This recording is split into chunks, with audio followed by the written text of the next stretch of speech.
బెండకాయ పులుసు ఈసారి ఎడ్ల బండిపై వచ్చేసింది మీకోసం.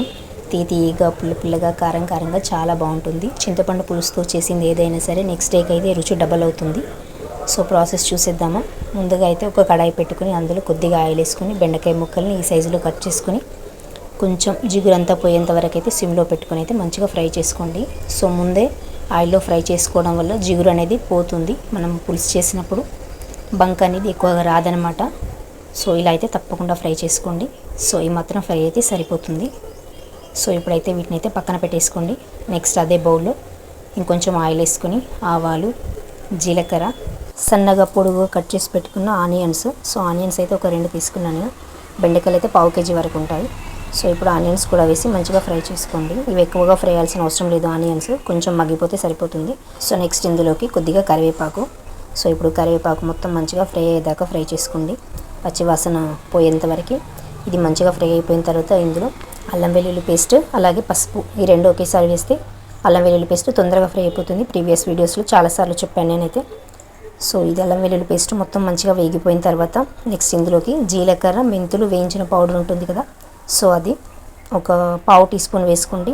చింతపండు పులుసుల్లోకి ఫ్లేవర్ దీంతోనే బాగుంటుంది.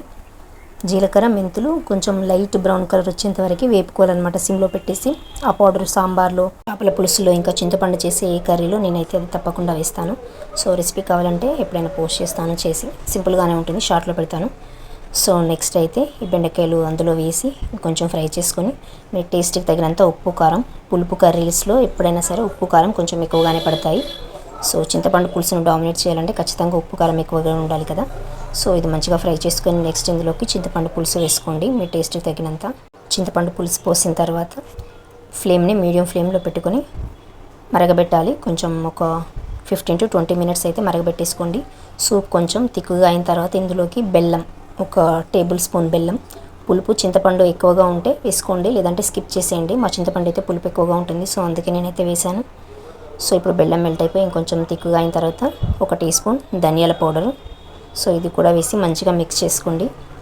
నెక్స్ట్ అయితే ఇందులో లాస్ట్లో సన్నగా కట్ చేసి పెట్టుకున్న కొత్తిమీర వేసుకొని ఒక 2 minutes తర్వాత దింపేసుకుంటే మన బెండకాయ పులుసు అయితే రెడీ అయిపోతుంది.